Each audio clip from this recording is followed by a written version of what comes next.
नमस्कार दोस्तों, आप देख रहे हैं HVS स्टडीज़ और इस वीडियो में आपके लिए 25 मार्च 2023 का करंट अफेयर डिस्कस करने वाले हैं। साथ साथ हम स्टैटिक जीके और रिलेटेड करंट अफेयर का रिवीजन करते हुए चलेंगे। अगर आपको ये वीडियो अच्छी लगे तो आपसे अनुरोध करूंगा, वीडियो को लाइक कर दीजिएगा, शेयर कर दीजिएगा और अगर चैनल पर पहली बार आए हैं तो सब्सक्राइब करके ज़रूर जाइएगा।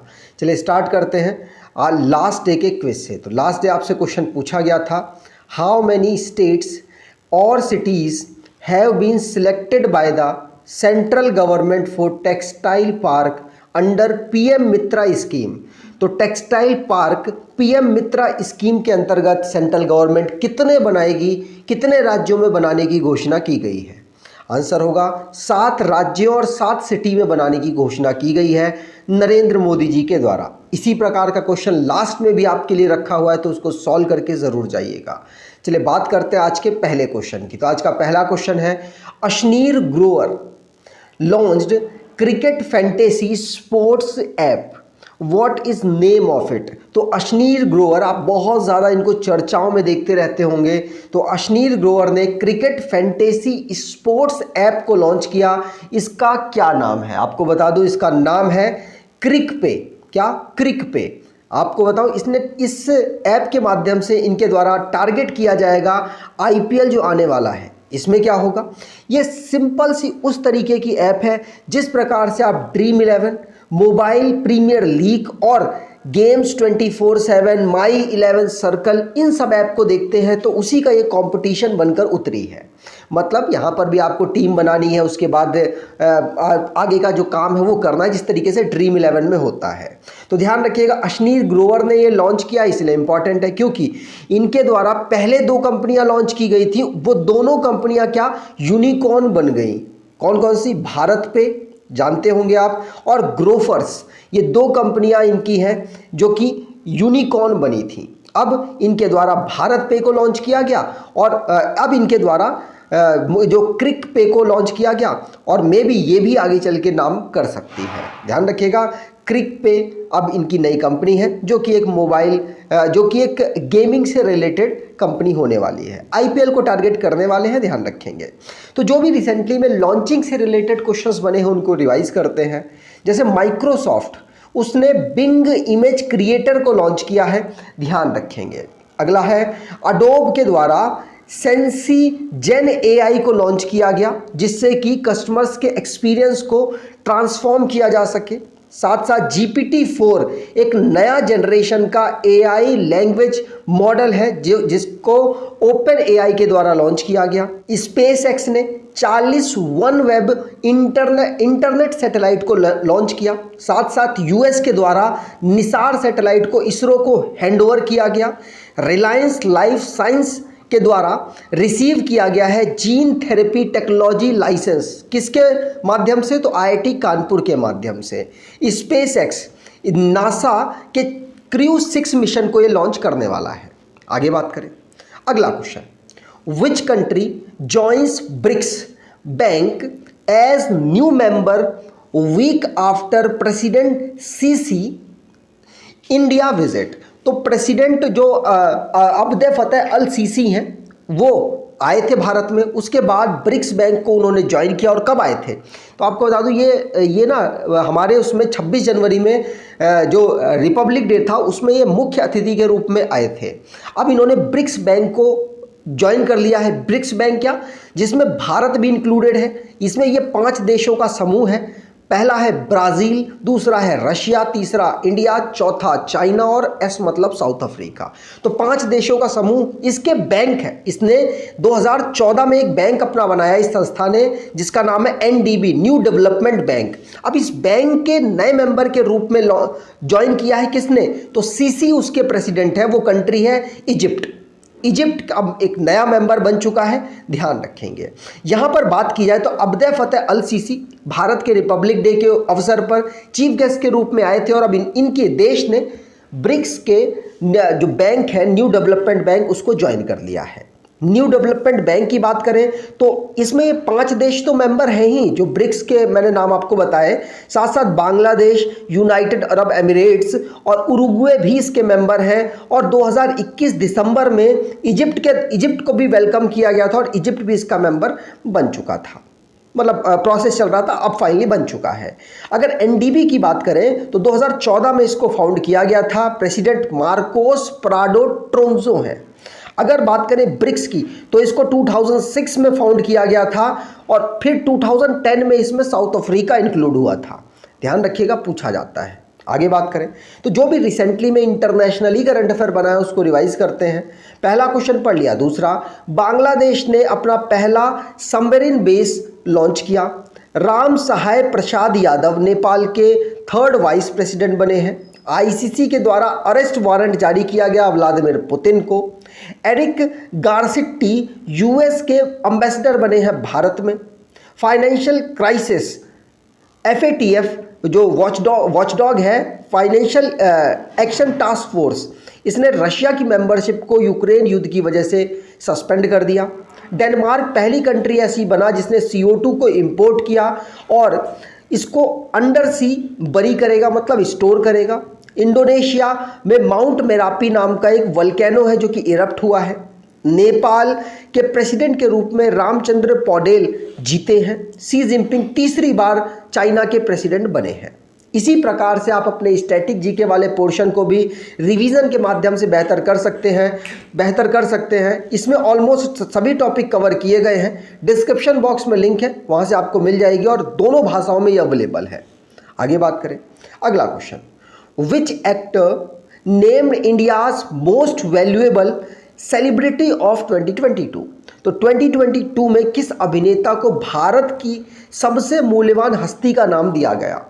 आंसर होगा, यह दिया गया है रणवीर सिंह को। किसको? रणवीर सिंह को। तो सेकंड ऑप्शन यहां पर बिल्कुल सही है। याद रखिएगा, यह रिपोर्ट जारी की है क्रोल ने।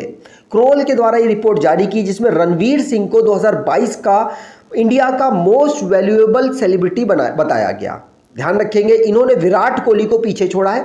लगातार 5 साल से विराट कोहली टॉप पर चल रहे थे, अब रणवीर सिंह टॉप पर पहुंच चुके हैं। ठीक, चलिए आगे बात करें तो जो भी रिसेंटली में रैंक और रिपोर्ट से रिलेटेड क्वेश्चंस बने हैं उनको रिवाइज करते हैं।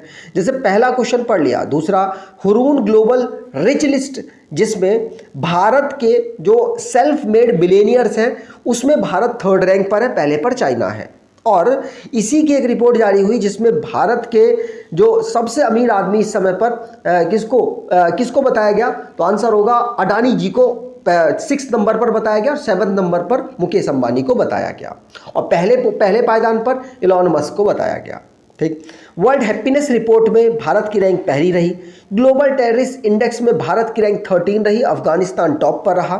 लिटरेसी रिपोर्ट इन इंडिया में बिहार लोएस्ट लिटरेसी रेट रखता है, केरला सबसे ज़्यादा लिटरेसी रेट रखता है। सिप्री की रिपोर्ट 2023 की जारी हुई जिसमें भारत दुनिया का सबसे ज़्यादा इंपोर्ट करने वाला है आर्म्स को। भारत की 8वीं रैंक रही है most polluted country in the world में और ये IQ एयर के द्वारा ये रिपोर्ट बनाई गई। अगला question, when is world meteorological day observed annually? तो विश्व मौसम विज्ञान दिवस प्रतिवर्ष कब मनाया जाता है? आंसर होगा, ये हम 23 मार्च को हर साल ऑब्जर्व करते हैं। ध्यान रखेंगे, सेकंड ऑप्शन यहां पर बिल्कुल सही था। वर्ल्ड मेट्रोलॉजिकल डे की बात करें तो इसी दिन 1950 में वर्ल्ड मेट्रोलॉजिकल ऑर्गेनाइजेशन को फाउंड किया गया था, इसीलिए हम इस डे को ऑब्जर्व करते हैं। अगर इसकी थीम 2023 की बात करें, आंसर होगा the future of weather, climate and water across generations. ध्यान रखिएगा, पूछा जा सकता है। आगे बात करें तो जो भी इंपॉर्टेंट डेज हैं उनको रिवाइज करते हैं। पहला डे हमने पढ़ लिया। दूसरा, वर्ल्ड वाटर डे कब ऑब्जर्व होता है? 22 मार्च को। International day for elimination of racial discrimination कब ऑब्जर्व होता है? 21 मार्च को। इंटरनेशनल डे ऑफ हैप्पीनेस कब ऑब्जर्व होता है? 20 मार्च को। इंडिया की ऑर्डिनेंस फैक्ट्री डे 18 मार्च को ऑब्जर्व होता है। ग्लोबल रिसाइकलिंग डे हम कब ऑब्जर्व करते हैं? 18 मार्च को। वर्ल्ड स्लीपिंग डे हम कब? 17 मार्च को। World consumer right day 15 March. International day of action of river हम 14 मार्च को ऑब्जर्व करते हैं और वर्ल्ड किडनी डे हम 9 मार्च को ऑब्जर्व करते हैं। आगे बात करें, अगला question, the book snakes in the Ganga breaking India 2.0 authored by, तो snakes in the Ganga breaking India 2.0 पुस्तक किसके द्वारा लिखी गई? आंसर होगा ये राजीव मल्होत्रा और विजय विश्वनाथन के द्वारा लिखी गई। तो यहाँ दोनों राइटर बिल्कुल सही होंगे, सी ऑप्शन यहाँ पर बिल्कुल, थर्ड ऑप्शन यहाँ पर बिल्कुल सही है। Snakes the Ganga breaking India 2.0 को राजीव मल्होत्रा और विजय विश्वनाथन ने लिखा है। आगे बात करें, अगला question, PM Modi addressed one world TB summit eight which city, तो वन वर्ल्ड टीबी समिट को कहां ऑर्गेनाइज कराया गया और पीएम मोदी ने इसको एड्रेस किया है, भाषण दिया है? आंसर होगा ये, और कहां पर? ये वाराणसी, प्रधानमंत्री नरेंद्र मोदी जी का सांसद एरिया है, सांसद यहीं से वो सांसद लोकसभा में बनकर आए हैं, वहीं पर इसको ऑर्गेनाइज कराया गया, वन वर्ल्ड टीबी समिट। ध्यान रखिएगा, ट्यूबरक्लोसिस को एलिमिनेट करने के लिए अलग अलग कन्वेंशंस किए जा रहे हैं, अलग अलग समिट्स ऑर्गेनाइज कराई जा रही हैं, उन्हीं में से ये एक है। 24 मार्च को इसे ऑब्जर्व किया गया, ध्यान रखेंगे। इसमें 30 कंट्रीज ने भाग लिया था। मेनली फोकस है कि टीबी फ्री हर पंचायत को बनाया जा सके, प्रधानमंत्री मोदी जी के द्वारा ये इनिशिएटिव लॉन्च किया गया है। और भारत का तो आपको पता है टारगेट भी है, और प्राइम मिनिस्टर ने भी कहा है कि हम एसडीजी टारगेट के हिसाब से टीबी को 2025 तक एलिमिनेट करने की कोशिश कर रहे हैं।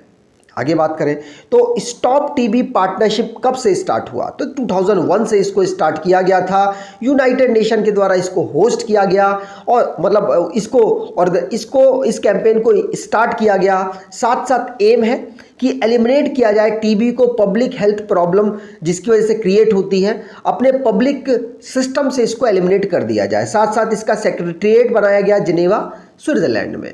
आगे बात करें तो जो भी रिसेंटली में इंटरनेशनली करंट अफेयर बना है उसको रिवाइज करते हैं। तो पहला क्वेश्चन, मिंडी कालिंग, ये इंडिया और अमेरिकन है जिनको national humanitarian medal Joe Biden के द्वारा दिया गया। शिवशंकरी जो कि तमिल राइटर हैं जिनको सरस्वती सम्मान 2022 का मिला। RBI governor Shaktikanta Das governor of the year चुने गए सेंट्रल बैंकिंग के द्वारा। व्यास सम्मान 2022 का ज्ञान चतुर्वेदी को मिला है पागल खाने के लिए। Oscar 2023 the elephant whispers win in best documentary short category in Oscar 2023 में आरआरआर का Naatu Naatu song best original song प्राप्त हुआ। सर डेविड चिपरफील्ड को 2023 का laureate of the Pritzker architecture prize से सम्मानित किया गया। यूनियन मिनिस्टर है हमारे मिनिस्टर ऑफ स्टेट है एल मुरुगन, उनके द्वारा 8 नंबर का फोटोग्राफी अवार्ड दिया गया। आगे बात करें, अगला question, name the winner of the संगीत कला निधि अवार्ड फॉर द ईयर 2023, तो वर्ष 2023 के संगीत कला निधि पुरस्कार के विजेता का नाम बताएं। आंसर होगा ये कौन है? आंसर है बॉम्बे जयश्री। बॉम्बे जयश्री यहाँ पर बिल्कुल सही होगा। बॉम्बे जयश्री की बात करें तो इनका कंट्रीब्यूशन कर्नाटका म्यूजिक में काफ़ी रहा है, और इन्होंने कर्नाटका म्यूजिक में बहुत सारे अवार्ड, साथ साथ हाईएस्ट ऑनर भी जीते हैं। मद्रास म्यूजिक एकेडमी में ये काम करती हैं, और वहाँ पर इन्होंने काफ़ी परफॉर्मेंस भी किए, और पद्मश्री से इनको सम्मानित किया जा चुका है, ध्यान रखेंगे। आगे बात करें, अगला question, the multilateral naval exercise La Perouse 2023 took place between India and which country, तो बहुपक्षीय नौसैनिक अभ्यास ला पेरोस 2023 भारत और किन देशों के बीच हुआ है? आंसर होगा Bharat, Australia, France, Japan, America और यूनाइटेड किंगडम के बीच ये एक्सरसाइज हुई। ऑल ऑफ द अबव यहाँ पर बिल्कुल सही होगा। ठीक, यहाँ पर बात करें तो ला पेरोस ये 13 से लेकर 14 मार्च तक इसको ऑर्गेनाइज कराया गया। 3rd एडिशन था। इंडियन ओशन रीजन में इसको ऑर्गेनाइज कराया गया। Australia, France, Japan, United state, United kingdom और भारत की नेवी ने इसमें पार्टिसिपेट किया है। भारत की नेवी की तरफ से आईएनएस सह्याद्री और आईएनएस ज्योति ने पार्टिसिपेट किया। भारत की जो इंडियन नेवी है उसके चीफ इस समय पर एडमिरल आर हरि कुमार है। आगे बात करें, अगला question, who has been appointed as the new managing director and CEO of Invest India by the central government। तो केंद्र सरकार द्वारा इन्वेस्ट इंडिया के नए प्रबंध निदेशक और सीईओ के रूप में किसे नियुक्त किया गया? आंसर होगा मनमीत के नंदा। मनमीत के नंदा को यहाँ पर सीईओ और मैनेजिंग डायरेक्टर अपॉइंट किया गया है इन्वेस्ट इन इंडिया का। ध्यान रखेंगे, पूछा जा सकता है। ये जो इन्वेस्ट इन इंडिया है ये किसके अंतर्गत आता है? तो ये हमारी फाइनेंस मिनिस्ट्री के अंतर्गत आता है। 2009 में इसको लॉन्च किया गया था। नॉन प्रॉफिट ऑर्गेनाइजेशन है और इस समय पर जो सेंट्रल मिनिस्टर है कॉमर्स इंडस्ट्री के वो पीयूष गोयल और साथ साथ फाइनेंस मिनिस्ट्री निर्मला सीतारमन जी संभाल रही हैं। ये जो इन्वेस्ट इंडिया है ये दो मिनिस्ट्री के अंतर्गत आता है, central ministry of commerce and industry और फाइनेंस मिनिस्ट्री। ठीक, चलिए आगे बात करें। अगला question, martyr day is observed on 23rd March to remember the martyrdom of which revolutionaries. शहीद दिवस 23 मार्च को किन क्रांतिकारियों की शहादत को याद करने के लिए मनाया जाता है? आंसर होगा भगत सिंह, साथ साथ राम प्रसाद, इसमें आंसर होगा भगत सिंह, सुखदेव और राजगुरु। सी ऑप्शन यहाँ पर बिल्कुल सही होगा। 23 मार्च को लाहौर में 1931 को इनको फांसी दी गई थी लाहौर पाकिस्तान में, और तभी से इस डे के रूप में हम मार्टी डे के रूप में ऑब्जर्व करते हैं। ठीक, आज के क्विज की बात करें तो who won the title of Saudi Arabia grand pics 2023? Saudi Arabia grand pics 2023 को किसने जीत लिया? कमेंट बॉक्स में डिटेल में आंसर दीजिएगा। अगर आपको ये वीडियो अच्छी लगी है तो आपसे अनुरोध करूंगा वीडियो को लाइक कर दीजिएगा, चैनल को सब्सक्राइब कर लीजिएगा और एटलीस्ट अपने कुछ दोस्तों तक वीडियो को शेयर ज़रूर कीजिएगा। धन्यवाद।